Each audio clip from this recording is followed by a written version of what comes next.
¿Y cuántos tenemos? A ver, espera que estoy viendo. 49, 49. 49. Bueno, voy a empezar con una broma. Un chiste de abogados. Resulta que un abogado lo invitan a un congreso y entonces el abogado empieza diciendo, bueno, yo sé que ustedes a mí no me conocen, pero hay cientos y cientos de abogados y miles de jubilados que tampoco me conocen. Bueno, vamos a hablar en serio. En la charla de hoy, la escuelita de hoy, el motivo o la razón es la inconstitucionalidad de la 27426, la 27609 y el decreto 274 del 2024 y su relación con la demanda informática o con la inteligencia artificial gruesa, ¿no? Narrow, perdón, la angosta, no gruesa, inteligencia artificial angosta, que son los programas expertos. Entonces, para analizar, para tratar de armar una demanda con inteligencia artificial, ustedes se acuerdan que nosotros teníamos el tema de los índices, que afortunadamente anduvo muy bien, y que lo arreglamos dividiendo el tiempo según el régimen legal que existió en cada momento, ¿no?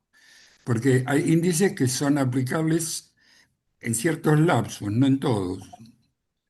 En el caso este de la demanda informática, también tenemos que hacer sectores, espacios de tiempo, porque en cada espacio de tiempo tenemos que decir cosas a veces distintas. Entonces, Carlos, poné el PowerPoint, Sí, lo están viendo. sí, la primera pantalla. Sí, está el título, sigo.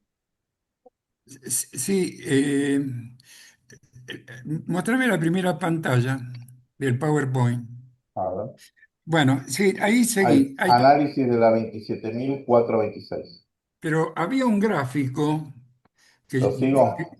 Ah, ahí está, ahí está, ahí está. Espera un cachito, ¿eh? Sí. Espera porque yo me tengo que poner acá la lupa. Bueno, va a dar... Bueno, lo hizo mi hija y, y algún toque le tengo que hacer porque no lo pude controlar. El primer periodo va hasta el 31 de diciembre del 2006. Antes del 31, esto, pobrecita, déjenla, porque yo no lo pude Bueno, controlar. bueno. Es decir, que el primer trozo va hasta el 2006. Sí, El diciembre de 2006 segundo que sería trozo, más. Sí, el segundo trozo va del 2006 al 2009, exactamente. ¿no? Sí, El tercer trozo, que es la 26417, sí, va del 2009 al 31 de diciembre de 2017, digamos, ¿no? El siguiente trozo es la 27426, que va hasta el 28 de febrero de 2021. El trozo siguiente es la 27609, que va hasta el 1 de abril del 2024. Y el último trozo que falta es el que va desde abril 2024 hasta ahora. Entonces, le pido disculpas por ciertas correcciones que tengo que hacer porque no tuve tiempo se lo tuve que decir por teléfono. El primer trozo termina el 31 de diciembre de 2006 porque en ese trozo, perdón, en ese lapso, hay que pedir Badaro y se puede cuestionar todo el tema de Badaro, como salió el fallo de la Corte. El fallo salió en el 2008, porque yo lo que ahora voy a referirme sobre todo es el tema de la actualización de las remuneraciones para el cálculo de haber inicial. Bueno, inicialmente en la 24241 se estableció que era el ISBI, el índice para actualizar remuneraciones, eso fue en el año 94, pero después, aplicando la ley de convertibilidad que prohibía indexaciones, las remuneraciones se actualizaban solo hasta abril del 91, que fue cuando salió la ley de convertibilidad. Entonces ahí tenemos un primer problema que consiste en ignorar la actualización de remuneraciones entre el 91 y el 2008. Ahí el ISBI creció bastante y según la tabla de coeficiente de actualización de remuneraciones, ahí se multiplicaba por 1, con lo cual no se actualizaba nada. En el año, bueno, ya de ahí, pero y digamos que en todo ese periodo, hasta el 2006, ISBI reina total con el fallo Elif y Blanco. Podemos decir que desde el 94 hasta el 2017 la actualización de remuneraciones se tiene que hacer con ISBI, tal cual lo resolvió la Corte en el Elif y Blanco. Entonces, ¿qué pasa? Después del 2006, en el año 2008, sale la resolución 298 que empalma los coeficientes que realmente llegaban hasta el 91 y después no tenían nada, lo empalma a partir de septiembre del 2004, cuando salió el aumento del 10%. Pero sé que hay un agujero enorme entre el 91 y el 2004 que se arregla con el ISBI, con Blanco y con el IF. Hasta ahí vamos bien, ¿verdad? Entonces, luego tenemos, a partir del 2009, ahí tenemos la ley 26417 que rige hasta el 28 de diciembre del 2017 y ahí ya empezamos a tener algunos problemas. Lo primero que yo tengo que explicarles es qué quiere decir la indiferencia de la FAT, la indiferencia a la fecha de adquisición. ¿Qué quiere decir? Es una cosa muy simple. Lo resumió la doctora Dorado en el fallo La Fuente y se puede formular como una regla que diría algo así como, no es admisible, creo que así lo dice la doctora Dorado, no es admisible que dos personas que han recibido las mismas, que han percibido las mismas remuneraciones en el mismo periodo, tengan haberes diferentes por el hecho de cumplir la edad en distintas fechas. Bueno, eso es una verdad para mí indiscutible. Todos creo que vamos a coincidir en eso. No es posible que dos personas que han ganado lo mismo en el mismo periodo terminen con haberes diferentes, por el hecho aleatorio de haber nacido un día diferente. La Corte dice siempre que el principio de igualdad es la igualdad entre iguales en las mismas condiciones, ¿no? Bueno, acá son dos jubilados, tienen las mismas remuneraciones y el cumplimiento de la edad no depende de ellos. Entonces, este fenómeno se vivió ya cuando salió la ley 18037 en el año 69, se dieron cuenta, porque la gente especulaba, si es un día, si es otro día, pero salió la ley 21451 que estableció un mecanismo, porque esto que yo le estoy diciendo es un tema contable en realidad, ¿no? Es poco jurídico, es decir, tiene consecuencias jurídicas, ojo, pero es un procedimiento contable. ¿Cómo tengo que hacer yo las cuentas para que la fecha de adquisición sea indiferente? Entonces, como se dieron cuenta que eso no andaba bien, en la ley 21451 se creó todo un esquema, un mecanismo de movilidad que hacía que tres personas que cumplían las edades en distintas fechas, pero que tenían las mismas remuneraciones, en el mismo periodo, terminaban cobrando lo mismo. Esto lo demostró Elio de la Vedova en un comentario que hizo a la ley 21451, que lo tengo publicado en la revista, pero que originalmente salió en la revista de Seguridad Social de la Secretaría de Seguridad Social de aquella época. ¿Hasta ahí me entienden, Martín? Va todo bien, no hay preguntas. Bueno, ¿qué pasa?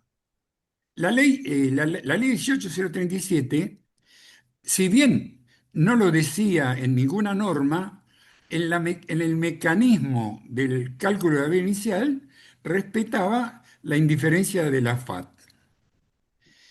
Bueno, luego aparece la ley 26417, que, digamos, es la ley de movilidad que modifica. Bueno, a todo esto quiero decirles, la 24, porque después de la 18037, la 24241 no reconocía la indiferencia de la adquisición porque tenía un criterio para la movilidad que era el AMPO y otro criterio para la actualización de remuneraciones que era el ISBI. Parece que la ley, esa ley original, incurría en el problema de la diferencia en la fecha de adquisición. Luego vino la 24463, que le puso a cargo del Congreso la movilidad. Después, bueno, salió Badaro. Pero cuando sale la 26417 en el año 2009, fines de 2008, con aumento a partir de marzo del 2009, la 26417 respetó la indiferencia de la adquisición. ¿Pero por qué lo respetó? Porque el mecanismo de movilidad, que era una fórmula, se trasladaba a la actualización de los coeficientes. Con lo cual, si había un aumento del 10% de movilidad, se incrementaba la tabla de coeficientes en un 10%. Entonces, podemos decir que del año 94 al año 2017 son 23 años, ¿verdad? Sí. Más o menos. 23 años. Durante 23 años rigió esa característica en el régimen provisional argentino. Entonces, ¿cuáles son las condiciones para que se respete la indiferencia de adquisición? Bueno, son dos. Una, que el factor que da la movilidad sea exactamente el mismo factor con el que, cuando digo factor, llamémosle fórmula, índice, lo que quieran, ¿no? Bueno, el mismo factor que establece la movilidad también mueve la tabla de coeficientes de actualización. Y el segundo requisito es que la periodicidad del aumento y de la actualización de los coeficientes sea la misma. Si el aumento es a la cada 6 meses, la tabla hay que actualizarla cada 6 meses.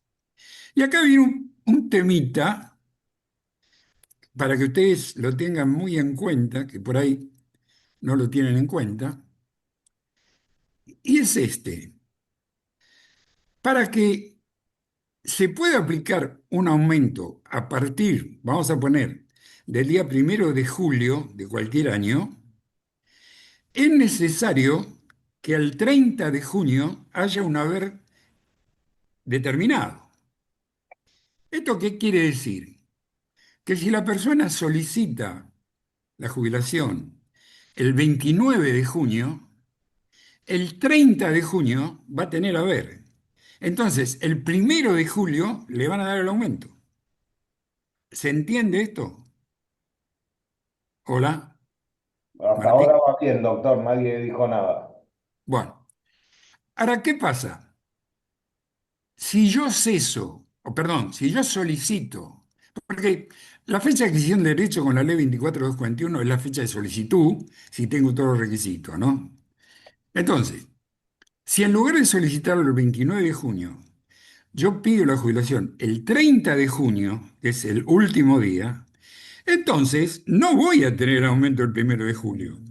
Pero en lugar de tener el aumento el 1 de julio, se me van a actualizar las remuneraciones. En lugar de hacerlo con la tabla de coeficiente que regía hasta el 31 de junio, se me va a hacer un aumento en la tabla de coeficiente que va a ser exactamente igual a la movilidad. Entonces, el que pidió la jubilación el 29 de junio va a tener una jubilación con el aumento X, y el que pidió la jubilación el 30 de junio va a tener una jubilación idéntica, porque para sacar el promedio, los coeficientes se van a incrementar en el mismo monto de la movilidad. Eso es la indiferencia de la fecha de adquisición. Si alguien no entendió, lo explico de nuevo. Bueno, nada por ahora. Bueno, no hay novedad en el frente. Entonces, como decíamos, durante 23 años ese principio reinó pacíficamente. Luego, un buen día, sale la ley 27426 y algún amateur del Poder Ejecutivo, del Poder Legislativo, se le ocurrió separar las cosas. Por un lado, hacer lo que sería la movilidad, que era 70% de IPC y 30% de RIPTE, y por otro lado, hacer la actualización de remuneraciones con RIPTE. Ahí ya se empezó a complicar la cosa. A partir de ese momento, ni la 27426, ni la 27609, ni el decreto 274 le dieron la menor importancia al tema de la indiferencia de la fecha de adquisición. No, lo toman como algo natural. Eso da origen a que haberes de personas que han tenido las mismas remuneraciones en el mismo periodo sean diferentes. A veces es poco, otras veces es mucho, depende de cada caso. Pero acá, ahora vamos a analizar, vamos a la otra pantalla, a la 27426. Carlos, ahí está. No, No, no hay una pantalla, no hay una pantalla, la 27426. No, no hay una pantalla, la 27426. La segunda pantalla es. La sí, segunda no, sería. sí. Espera, ¿Listo? ahí está. Acá hay un fallo muy interesante y con muchas consecuencias. En una última reunión que yo estuve, una abogada, afortunadamente, me recordó que ella tenía un caso que lo podía solucionar con el caso de La Fuente, ¿no? ¿Qué pasó en La Fuente? La Fuente es un caso del estudio nuestro, de casualidad. Bueno, es algo que pelea mucho María Inés Barberón, es decir, que esa es la consecuencia de una pelea, de una lucha, de un trabajo para que se respeten los derechos de las personas, ¿no? De los jubilados. La Fuente era un hombre que pidió la jubilación el 4 de febrero del 2018. Es decir, luego que la 27426 ya estaba vigente. La 27426, para actualizar las remuneraciones, creó una cadena de índices que es encuesta, RIPTE, aumentos, encuesta.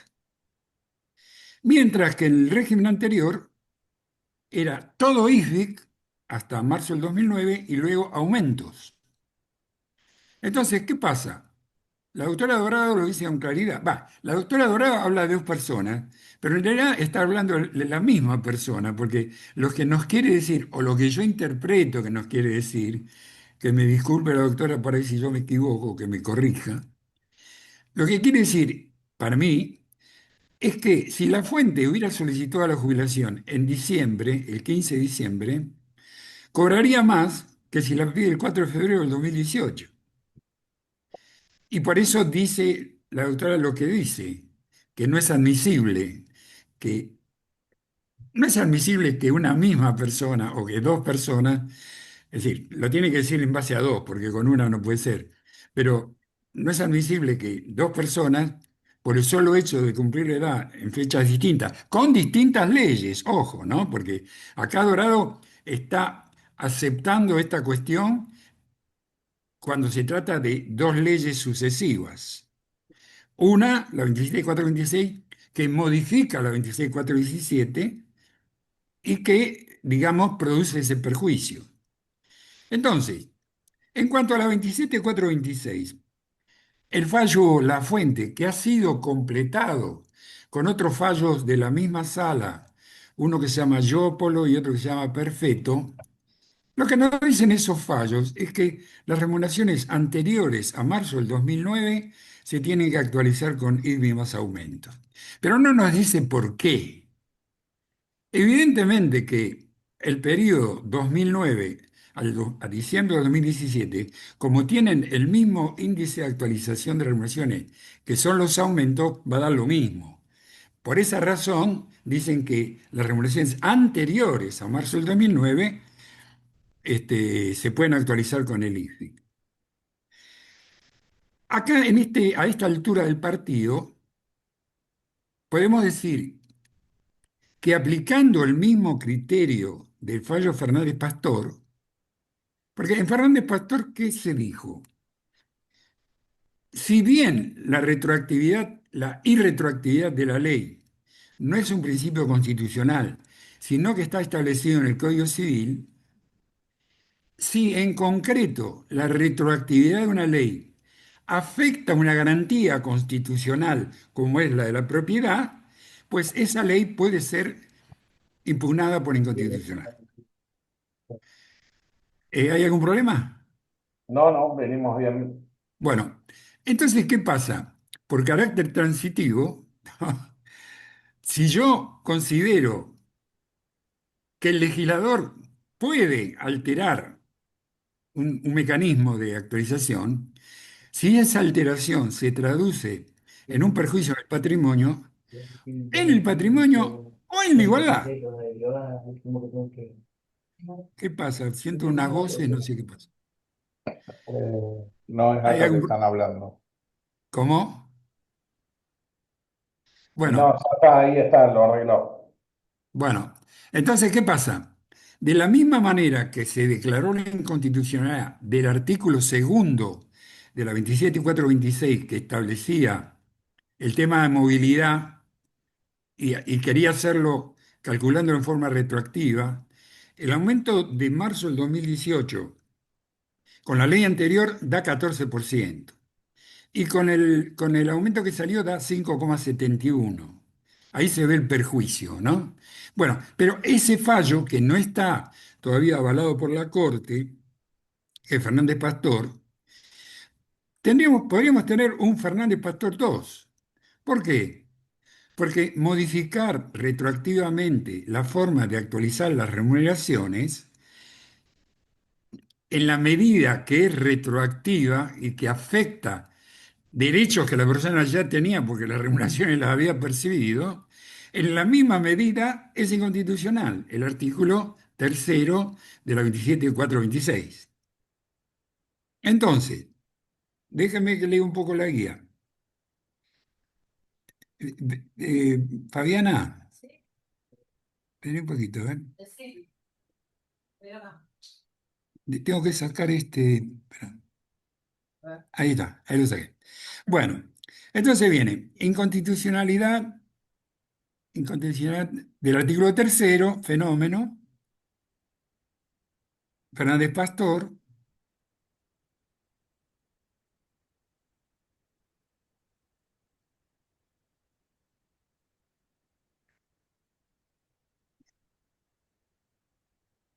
Bueno, pero digamos que en este caso en particular de la 27426, con relación a la actualización de remuneraciones históricas, hoy se arregla, ya lo hemos explicado en la anterior charla, haciendo un cálculo como lo dice la ley actual, y un cálculo aplicando el ISDIC empalmado en marzo del 2009 con los aumentos y empalmado con el RIPTE en enero del 2018. Ahí pueden existir resultados muy interesantes, muy interesantes.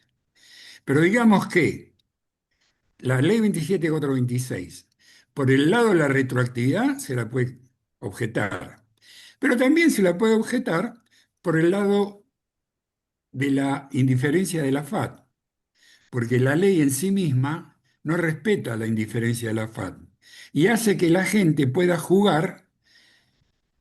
Lo pido el 29 de junio, lo pido el 30 de junio, etcétera. Ese juego, evidentemente, está lesionando la igualdad, porque hay gente que ni se da cuenta y termina cobrando menos. Pero bueno, con esto podemos cerrar lo de la 27426. Bueno, dice, espera que me sale acá un. Vení, Fabiana, vení. Se- Contiene la ley. Incidencia de los distintos fallos. Espera, espera. Está bien.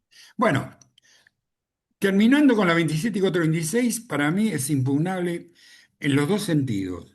En el sentido de la no retroactividad de la reforma, que eso prácticamente está ya aceptado por la Sala 2 en los fallos que comenté, pero también está afectada la indiferencia de la FAT, porque su esquema es uno para la movilidad y otro para la actualización. Entonces, ahora ya vemos que esa ley para nosotros tiene dos posibles impugnaciones y vamos a la 27609, que es ahí está bien, espera.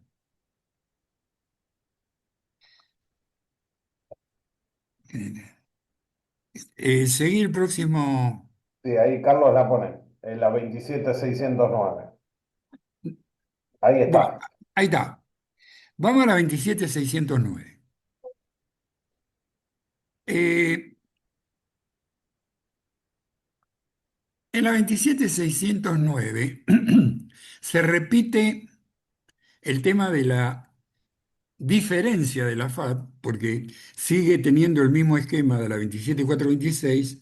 Te doy la movilidad con un criterio y te doy la actualización de las movilizaciones con otro criterio, lo que inevitablemente lesiona ese principio. Está lesionando la igualdad. Entonces, aquí todo este tema también se agrava frente a la incidencia de los distintos fallos provinciales en donde se declara la inconstitucionalidad de la ley 27609 por diversas razones. Una de las más evidentes es que el mismo gobierno reconoció que la ley 27609 era un desastre. Entonces la pregunta que se impone es, bueno, si el Poder Ejecutivo, si el Congreso no arreglan el desastre, ¿quién arregla el desastre? Nadie. Yo pienso que el Poder Judicial lo puede arreglar. Bueno, y lo está arreglando. No digamos que lo está arreglando y hay jueces que han sido muy conscientes de esta situación, que por otra parte lo saben todos los jueces. No piensen que lo ignoran. Pueden hacerse los distraídos, pero saben muy bien de qué estamos hablando. Naturalmente, la otra vez lo estuve escuchando a Luis Herrero, un ex juez de la Cámara de la Seguridad Social, un juez valiente, independiente, sobre todo independiente. Y como él, hubo muchos jueces independientes cuando se creó la Cámara y hasta hace cierto tiempo, hubo muchos jueces independientes que no les temblaba la mano para firmar una sentencia que podía generar algún costo al Estado. Calculen ustedes que a esos jueces de aquella época los atacaba Domingo Cavallo, que no era ningún nene de pecho. Yo sentí, escuché cómo los atacaba por radio. Y estos jueces no le dieron ni bolilla. Es decir, no le tenían miedo a Cavallo. Hicieron lo que tenían que hacer, cumplieron con su deber, afianzaron la justicia, consagraron su trabajo al respeto por la ley y la Constitución y no tuvieron ningún problema. Herrero llegó a tener problemas porque sacó un fallo, creo que se llamaba Márquez, en la que intimaba al director del ANSES para que viera el aumento de Badaro dentro de los 30 días bajo procedimiento de las 30 personales.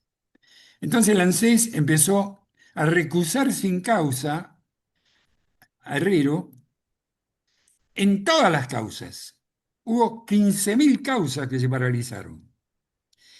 Lo juzgó el Consejo de la Magistratura, lo absolvieron, pero claro, otros jueces pueden tener un poco de miedito o de prudencia o de cautela o como quieran llamarle, y por ahí no se animan a tirarse, ahora no en contra de Cavallo, en contra de Milei, ¿no? O en contra de Caputo.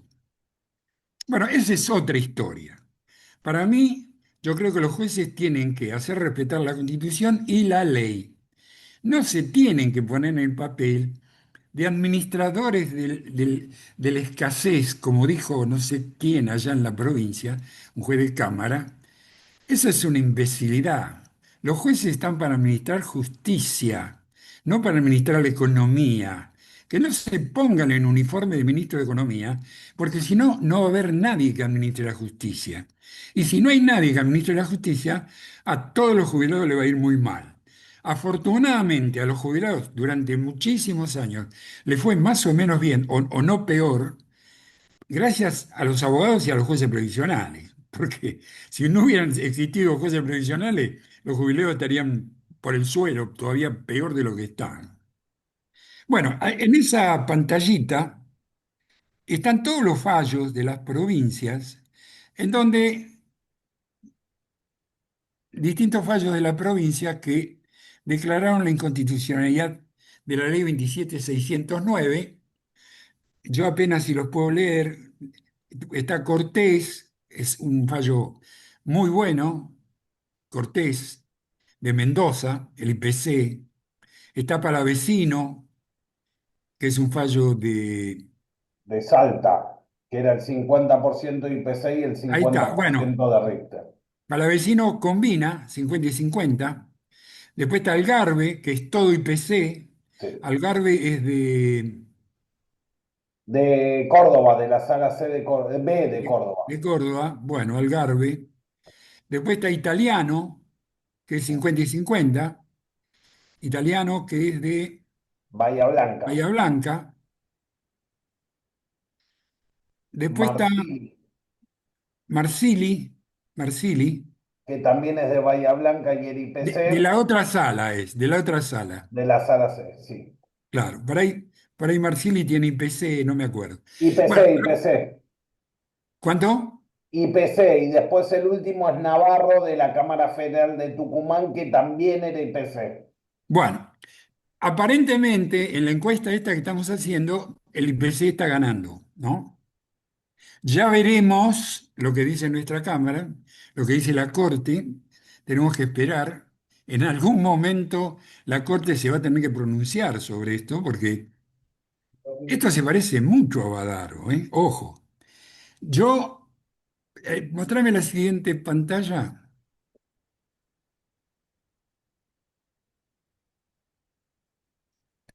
Bueno, en Badaro, ¿qué pasaba? El aumento que dieron en septiembre del 2004 fue el 10% para los que no ganaban más de 1.000. Y en junio del 2006 fue el 11% para los que ganaban más de, para todos, perdón, el 11% para todos. Entonces, los aumentos dados en ese periodo oscilaron entre el 11 y el 22%. ¿Bávaro cuánto dio de aumento? El 88%. Quiere decir que entre el 22 o el 11 hay una diferencia de entre 66 y 77 puntos, punto de porcentaje, porque vos me tenías que dar el 88 y me diste el 11 o me diste el 22, así que te quedaste muy lejos. Yo creo que hay, se podría formular lo que sería la regla Badaro. ¿Cómo sería la regla Badaro? Que sería como una supersíntesis del fallo Badaro y que diría lo siguiente: la movilidad de las jubilaciones debe guardar una proporción razonable con la evolución de los aumentos de los activos en un periodo determinado. Esa sería la formulación del precedente Badaro, que es absolutamente aplicable ahora, porque yo acá hice la evolución de 5 índices. Los jubilados tuvieron un incremento de 6 veces. ¿Me lo podés? ¿Aumento cuánto dicen? 7. Se multiplicó por Eso, 7. Se sí. multiplicó por 7, con lo cual subió un 600%. Subió un 600%. Después el IPC subió 12 veces. Hay que multiplicar por 12. Ojo, en el periodo estoy hablando, en el periodo marzo del 2021, marzo del 2024, que es el periodo que abarca la 27.609. Entonces, el IPC, ¿qué nos está diciendo? Que hay una diferencia de 1.100 a 600, hay una diferencia de 500 puntos, perdón, Sí, 500 500 puntos, puntos. 500 puntos, ¿no? Sí, Hay sí. una diferencia de 500 puntos entre lo que dio la ley y lo que evolucionó el IPC.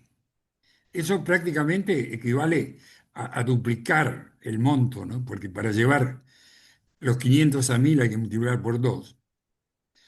Bueno, después seguimos con El Richter.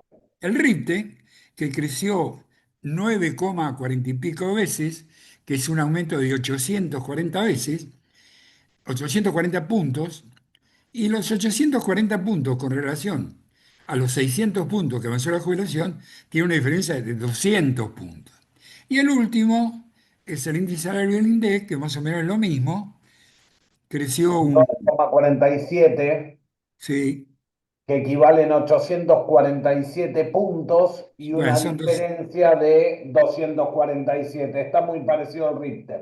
Bueno, evidentemente que son índices salariales y que no pueden estar muy lejos uno de otro. En la ley 27.609, para calcular el promedio laboral, el promedio de salarios, se tomaba un índice o un otro, u otro el que diera más. Y eso creo que también, bueno, ya existía de la 26.417, creo, bueno, digamos que esos índices son muy parejos. Pero ahora viene esta otra pregunta. La 27.609 ha, ha sido atacada y en todos esos fallos se ha dicho que era inconstitucional, pero en ningún fallo se dijo media palabra sobre la actualización de las remuneraciones. Porque si yo digo que la movilidad la tengo que dar con IPC, la actualización de las remuneraciones la tengo que hacer con IPC para que se respete la indiferencia de la FAT.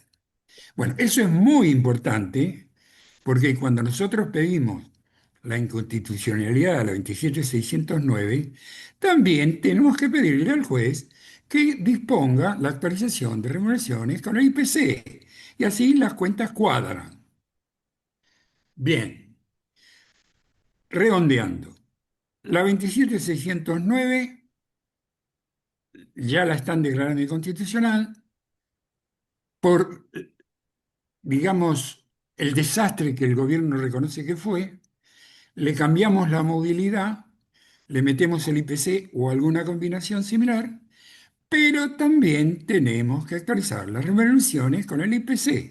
Es decir, que no hay que olvidarse de esto, porque las cuentas dan muy distintas si nosotros solamente damos la movilidad de estos fallos con IPC y nos olvidamos de actualizar las remuneraciones con IPC.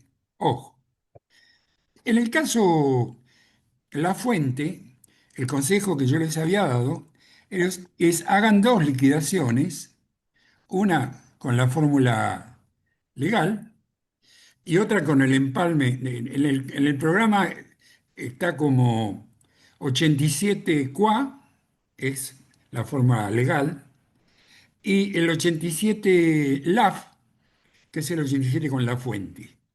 Así que, aunque ustedes tengan, bueno, cuando ustedes tengan adquisiciones posteriores al 2017, les conviene hacer las dos liquidaciones para demostrar el perjuicio, porque una de las objeciones que escuché últimamente, que no me han demostrado el perjuicio.